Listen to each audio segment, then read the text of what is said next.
She stood in front of the altar, veil trembling from her own nervous laugh, and said the words like she had rehearsed them 1,000 times. "I'm marrying the love of her life. He chose me instead." The crowd gasped. Forks froze mid-air. My mother's face drained white. My father coughed into his fist, unable to look at me. And me?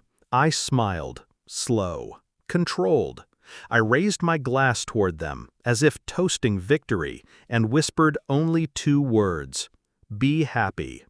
Then I slipped out the side door before anyone saw the storm gathering behind my eyes. Backstory: I met Daniel first, not at a party or through friends, at the hospital of all places.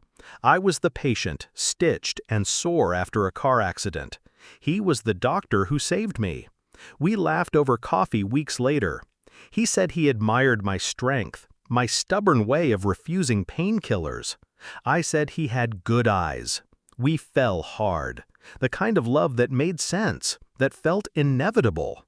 I introduced him to my family, never once thinking I was leading him to my sister, Clara. 2 years younger, always in my shadow, always demanding the spotlight. But family blinds you. You forgive small rivalries, you dismiss the cracks. You never imagine the knife will come from inside your own home. Discovery. It began with whispers in the house, Clara calling at odd hours, Daniel putting his phone face down at dinner. I told myself not to imagine things, but suspicion eats quietly like termites. The truth revealed itself one morning, not with a bang, but a careless slip. Daniel's shirt carried a perfume that wasn't mine. Sweet, too sweet. Clara's. I didn't confront him, not then. I waited. A month later, I found the text, a simple one. "Last night was perfect. She'll never know." It shattered something inside me. But instead of breaking, I hardened. The shift. People think betrayal burns you into ashes. For me, it sharpened me. I didn't cry, I didn't beg, I studied. I memorized Clara's tells, the way she lied with too much eye contact. Daniel's guilt, the way he touched me more when he was hiding something. They believed they were clever. They believed I was blind. I started collecting evidence, quietly. Bank statements, messages, screenshots.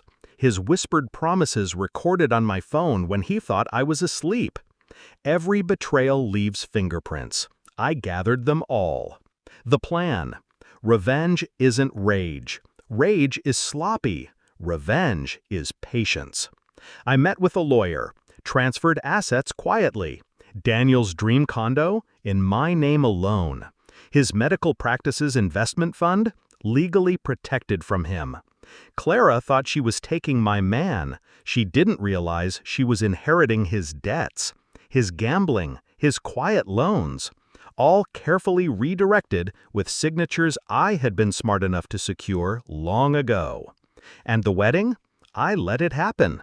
I dressed, smiled, posed for pictures, every inch the supportive sister. Because I wanted the stage, the audience, the moment. The execution. Her announcement at the altar was meant to humiliate me. She thought stealing him was the punchline, that my silence was weakness. But silence is a weapon. While they honeymooned in Greece, sipping champagne by the sea, their credit cards stopped working. His accounts, frozen. His loans, called in. The condo, legally mine. On the 3rd day, Clara called me. Her voice cracked like glass. "Why would you do this?" I almost laughed. Do what? I gave you the man you wanted. Wasn't that enough? Daniel tried calling too. Angry, panicked. I let it ring. The climax. They flew home early. I was waiting. Not in rage, but in calm. That's what unnerved them most. Daniel stormed into my living room shouting. Clara clung to his arm, already looking more desperate than triumphant. I laid the folder on the table. Every lie, every receipt, every message. His voice died in his throat when he saw the papers. Her face drained when she realized every step had been documented. I didn't raise my voice. I didn't need to. You wanted each other.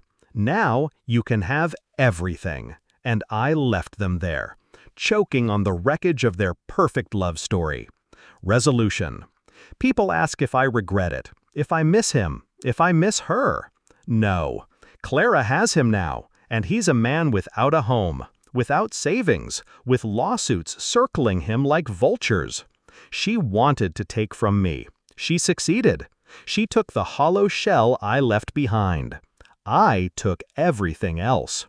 Revenge isn't about anger, it's about balance. And as I sit here tonight, glass of wine in hand, I realize I didn't just survive their betrayal, I orchestrated their ending.